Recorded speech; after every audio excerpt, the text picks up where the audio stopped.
नमस्कार दोस्तों, आज मैं आपको माघ मास के एकादशी व्रत में सुनी जाने वाली एगारस माता की कहानी सुनाने जा रही हूँ।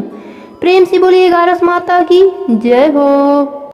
एक समय की बात है, एक नगर में एक सेठ रहता था। वह अपने शादी के बाद नए वस्त्र पहनकर अपने पत्नी को लाने पहली बार ससुराल जा रहा था।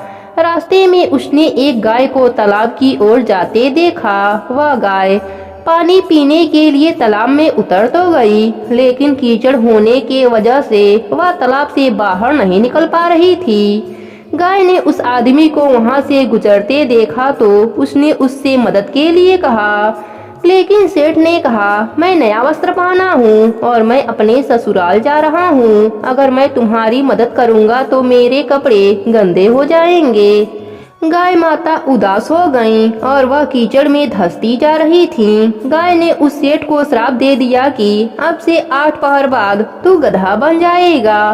अब वह सेठ डर गया और गाय से अपने भूल के लिए क्षमा मांगने लगा, लेकिन तब तक गाय पूरी तरह पानी में डूब चुकी थी। वह सेठ पछताता हुआ उदास मन से अपने ससुराल पहुंचा।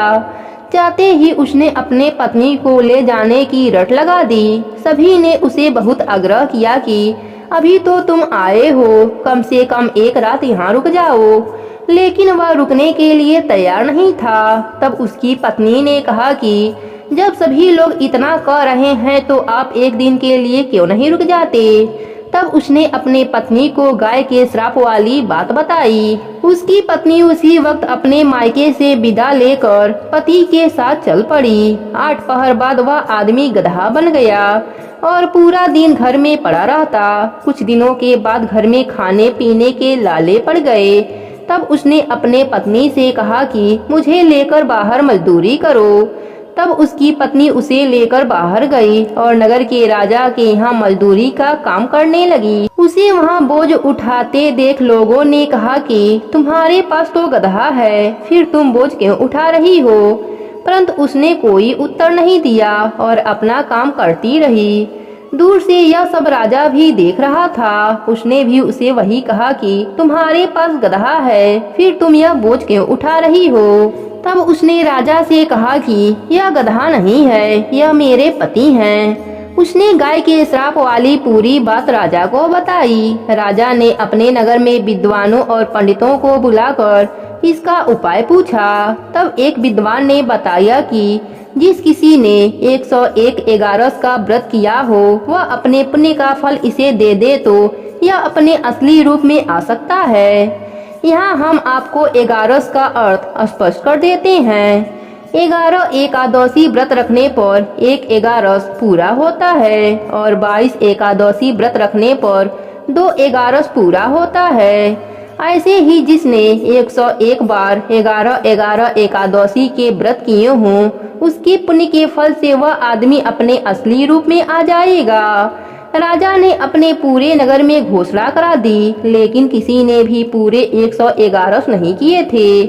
कई दिन बाद उन्हें एक बुढ़िया मिली जिसने 101 एगारस पूरे कर लिए थे।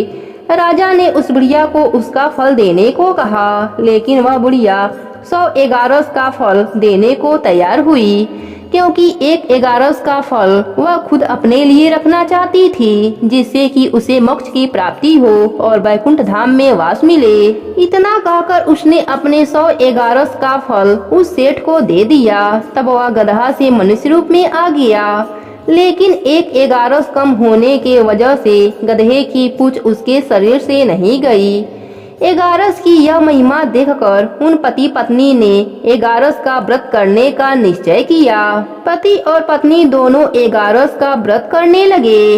1 एगारस पूरा होते ही सेठ की पूंछ गायब हो गई और एगारस माता की कृपा से उनका घर अन्य धन से भर गया। हे एगारस माता, जैसे आपने सेठ पर अपनी कृपा करी, वैसे ही अपने सभी भक्तों पर अपनी कृपा बनाए रखना। कहानी अधूरी हो तो पूरी करना, पूरी हो तो मान रखना। प्रेम से बोलिए एगारस माता की जय हो। विष्णु भगवान की जय हो। गणेश भगवान की जय हो।